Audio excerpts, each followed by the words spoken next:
Hey guys, Youthful Yields here. Today we're going to be going over the portfolio for the week. So first of all, start off looking at the market as a whole. You can see the S&P 500 did very well. This is probably one of the greenest weeks that I've seen in a very long time. So that's really interesting. It's really nice.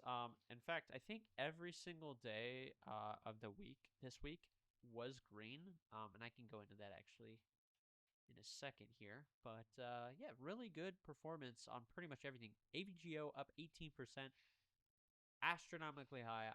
That's crazy. Um, and there's some other big hitters, but overall, really good. Going into next week, though, this next coming week, I believe there are some earnings that we should be curious about. So I might go into that as well. So let's get right into it. So basically, we can see here that if we go down to the current week, this week, obviously there was Thanksgiving and early close for Friday, but overall you can see the sum of that is 3.65. So that's how much it was up. But you can see every single day was up. Monday was incredible, but overall really nice.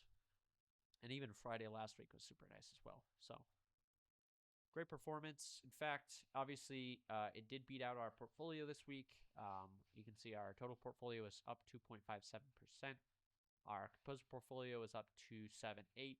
Our M1 Finance was up 281. And then our Webull portfolio actually went down a little bit, which sucks, but it is what it is. But overall, we can see that we are still up more in November than we were for than SPY is in November, so that's super nice. And overall, SPY is starting to close the gap in terms of the total performance, but we're still above it, which is super nice. At least since May. Remember that. It's a very key point to make. But because of the performance being super crazy, if we go into the portfolio for Composer this week, we had a lot of performance. So first of all, I did go into each of these last Thursday, I believe it was, the 20th. Yeah, last Thursday. And so I've continued those investments just to get kind of a risk score, and I will go into that in just a second. But you can see how those performed here.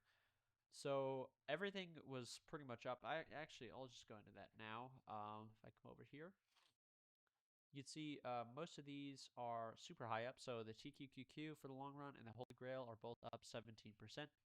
The reason behind that is they are both holding. They all. Oh, sorry. They both held TQQQ for the entirety since Thursday. So they've only traded one time, and I can double check that right here. You can see the trade history. It's only traded one time on November 20th. And so those are up 17.2% each, which is super crazy. You can see the last change that we had was on Friday, which was up 2.19%. But I think there was one day it was up like an astronomical amount, like 7% or something. So you can see this one, which I think just holds QQQ. You can see this one, which mostly holds the same. This holds all the markets, so it's kind of a little bit of a smoother ride. This one is mostly in EEM or like emerging markets slash tech regime. So that's there, but that's basically the same performance as SPY had. We have BF, which is our portfolio that actually underperformed SPY, and then we also have 2007 at 3.02 sharp, which is just kind of a mix of everything. What I would like to get into, though, that's more important, is the risk analysis. So these have only been running for a week. Just keep that in mind, but it's enough to get a decent idea of how these are performing. So first of all, the 2007, I do remember, I'm pretty sure I did run this before, and I had a similar result. This has a high risk score. It's in the moderate area. And because of that, I'll be probably dropping this on Monday because I just don't think it performs that well. Some stuff like the Holy Grail and the TQQQ, while they did actually perform pretty close to their back test, what's interesting here is the close pricing. So you can see that the correlation on both of these is at almost 1, right? Which is a really good sign. The thing is the RMSE and the mean deviation is slightly different. And the reason for that is basically the trade time that we had, and if that makes sense. And then I'm thinking this is what it is, and then the close price of what's showing on the back test. So something like the simple QQQ lever is currently only holding QQQ, so that's why it's pretty much identical to the back test. You can see this is like literally 2 with a correlation of 1.0. There's only a slight difference in like some of the days, but overall it's very similar because that last 10 minutes for QQQQ or QQQ, yeah, triple Q is not too much. But you can see here though, what I'm thinking of doing is actually going into the Reigns Concise portfolio instead of the BF. You can see that the Reigns Concise has a risk score of 9, which is a lot better than our 18. We could take a look here. Actually, the correlation on this is really interesting. And I'll also show the correlation on this one. You can see this is even lower. Kind of goes all over the place, right? The correlation on BF shows this. And then on Reigns Concise EM signals. Also, I should mention that the one on this one obviously has more data. It has about another, 4 data points. But this one on Reigns Concise is relatively good correlation. You can see the deviation of returns is slightly different, but we're actually overperforming or outperforming the back test here, which is not like something to brag about. Like, it's nice that we are, but it's not like necessarily an amazing thing. What this is just chance, right? This could be the complete opposite. But the important thing here is the deviation between the numbers is honestly not that much. So you can see, I think this is the largest difference here, and it's about 0.2. And this is on a per day basis. This one's about 0.14 or something like that. So overall, we're doing pretty well. And I think the idea here is we might run this Reigns Concise portfolio with one of these. These are like the hallmark of the composer community, these two symphonies. And the reason why is they perform very well. They both in terms of their actual backtest, you can see annualized return of 176. Just from the OOS, which is the most important thing, you can see 100% annualized return. The only problem, and also they are very good because they perform very close to the backtest. So the only difference really typically is between what I was explaining before, where it's between the trade time and the actual backtest close time. So the thing I don't like about them is they have very high drawdown. You can see just between January 2023 and November, or the current date, we have a 50% drawdown.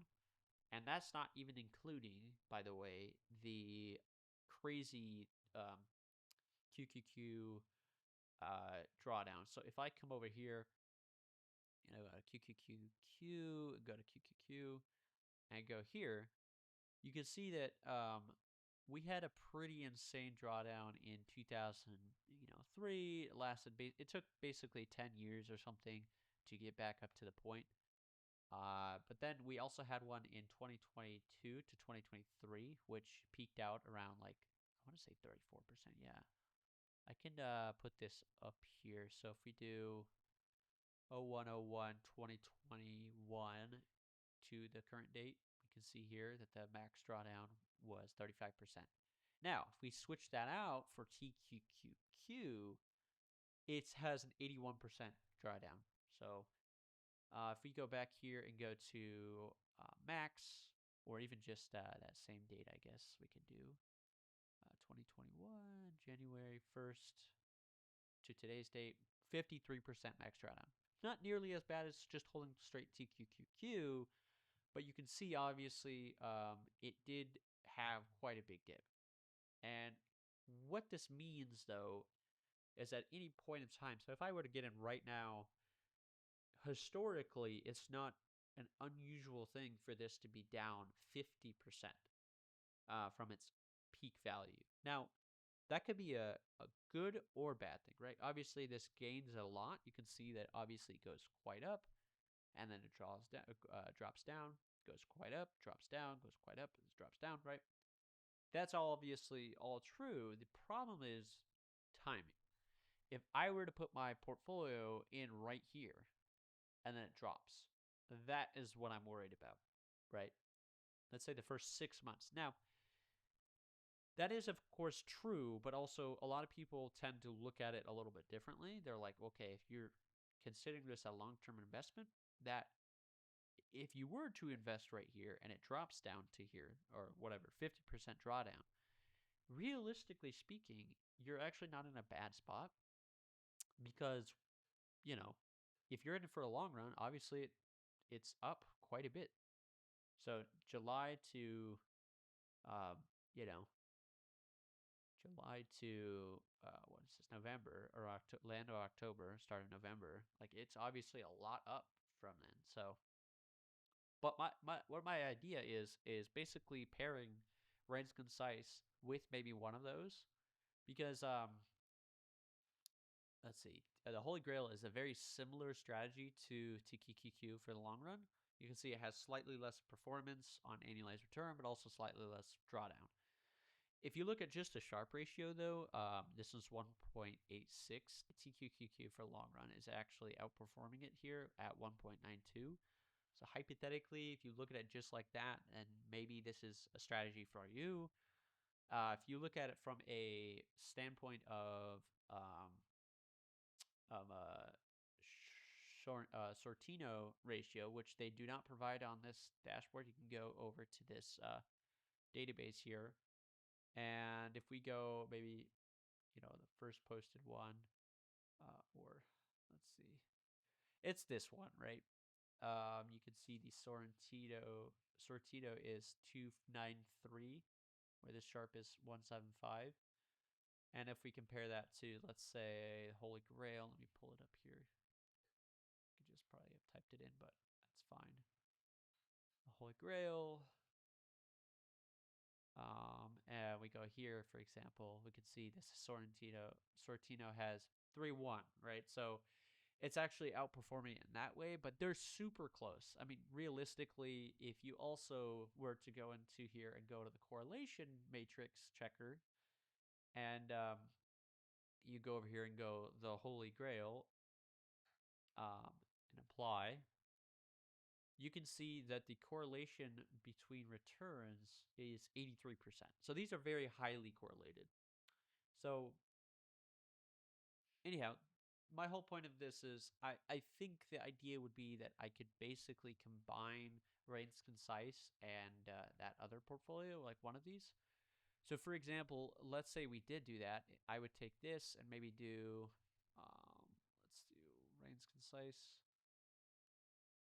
and go over here and pick this one, right? And then we go into My Maestro and wait for it to load. Go to metrics, and then you can see an equal weighted portfolio and how that would do. So you can see these had a Sharpe ratio of 326 and 176 respectively with their annualized return here. But if you combine them at 50-50 weight, equal weighting, you get a 221 with a 100% annualized return, which is a lot more than the 52% that you see here. Let's say you don't want to take as much risk. You can do something, like this, where you do, let's say we want to do 60%, or let's say 75% here and 25% here. And you do this specific weights. You can see that the Sharpe ratio goes up, obviously, but so does the annualized return goes down. But the max drawdown is only 20%, which is super nice, obviously. So it's just about balancing those out. Anyhow, the whole idea here, though, is you can pair those really high returns with a relatively safe portfolio and get a good mix. The thing is, these aren't like, I don't think they're super correlated. Let's check that actually. I can look up. Um, what is it called again? Let me just plop this in here. TQQQ for the long run. Um, the original is actually not the original. Don't ask me why it's like that, but you can see the correlation between these is about 55%, which isn't actually that correlated, but I'd like I like something a little bit smaller sometimes. It just depends on what you're looking for. Um, anyways, so a reminder though that I am trying to kind of consolidate my choice basically by the end of the year. So I almost have about a month left of choosing what I'm going to stick with. And my goal is that I'm going to stick with that for at least 3 months before changing my mind, unless something astronomically comes out that's like game breaking, such as another like TQQQ TLT. Um, that's probably unlikely, so I'll probably be sticking with it for at least 3 months. And I will probably throw in, those $50 amounts, like what I'm doing here, where I can test the risk numbers. So after the 3 months, if there is something that's mildly interesting, I can throw in more money. But realistically, I want to keep my money in its spot for a long period of time because I have been switching these out more and more, and it's just not good, both for my time investment as well as it's not good for a mental thing. You know, I should have faith in a portfolio. So, let's see here. So overall, pretty good week, I'd say. Hopping into overall, I'd say a pretty good week. Hopping into the M1 Finance portfolio, we can go over here and go to the week, up 2.84%. And if we take a look at the top performing, we have semiconductors. Remember that AVGO had 18% up, which is insane. We had technology. The biggest one there was from Google. And then we have consumer discretionary. The biggest one there was from Amazon. On the opposite side of things, we had industrials, just barely down. The largest loser there was John Deere. I think they had earnings. Consumer staples, large loss there was Procter and Gamble, and or no, they didn't have earnings. It was some news, I believe. Maybe it was earnings. I can't remember. I do remember seeing that in the news, but and then AbbVie, or AbbVie, whatever it is. I always call it AbbVie. At 3.6% down. So not too bad. That's pretty good for the week. If we look at the activity to check if we have any dividends, we do not for this week. And then in terms of holdings, again, if we go to unrealized return, we have almost 100% on AMD, almost 95% on Google, and 77% on ABGO. Super nice. Go down to the opposite side of things. This has shrunk down. It used to be about 10, but you can see that 1, 2, 3, 4, 5, 6, 7, 8 are now just in the negative area. A large loser there is AMT, so I'm waiting for that to go up, hopefully. Procter & Gamble and Costco. Overall, not too bad, but yeah. And then last but not least, the Webull portfolio, which is basically just MSTZ position. This didn't do the best this week. It went down 8.4%, but that's honestly not too bad, all things considered. This being a leverage product as well as just the volatility of it. You can see since just the 5th up to the current date, that the annualized volatility for this is like astronomically high, 177%.